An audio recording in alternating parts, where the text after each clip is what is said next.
Welcome to ECN Trade Daily Video.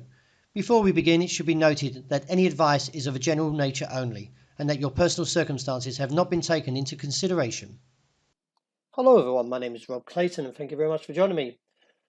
In the last 24 hours, the Australian dollar is still struggling to shake off the bearish tones as the market briefly slips under the 75 cents in the overnight session.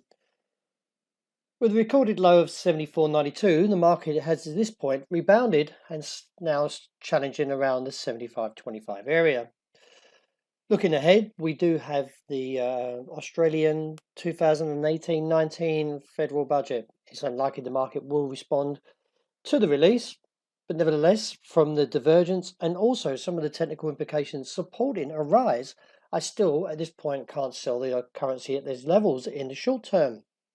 Therefore, I do expect to see a rise up to 75.65 and look towards the 76 resistance.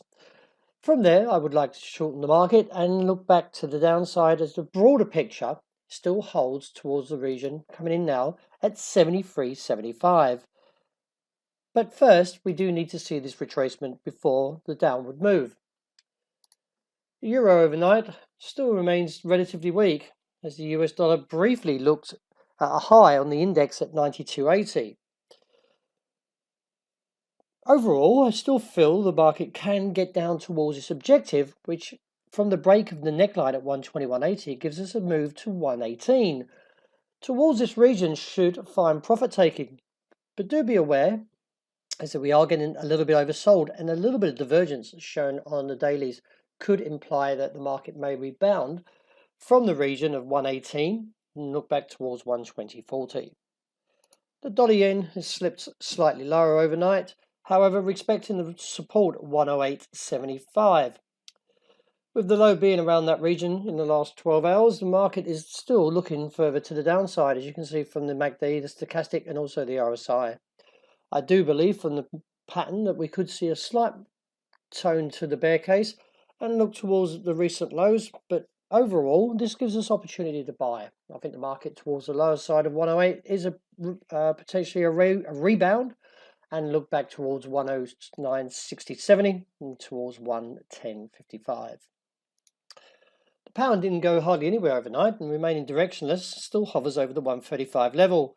From Friday's low of 134.85, I'm still at this point not overall negative, but I'm still waiting for indication from the technicals to support any bullish case.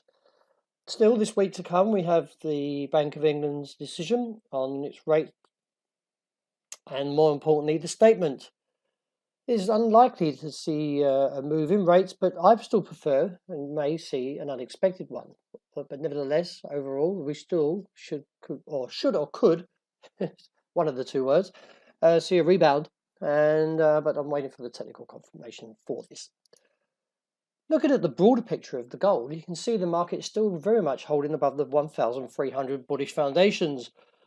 In the broader picture, we are looking at the range at the moment of 1,300 to 1,365, but outside that is 1,255 to 1,400. And with the intraday and also the slightly broader picture, looking still to a move to the upside, could eventually see the market take on the challenge to the bullish case.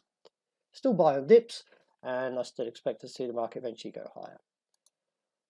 Oil stabbed at the upside of $70 a barrel, but didn't continue from the recent retreat. I still am not bullish at these levels, and therefore could still see a failure.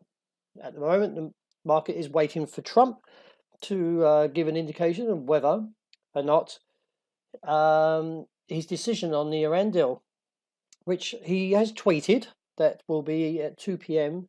New York time or 1800 GMT. The market will be keeping close watch on this in terms of further direction for oil. Well, that wraps up for today. Thank you very much for joining me. And as always, look out for the intraday report, and I hope you have a wonderful day that's ahead.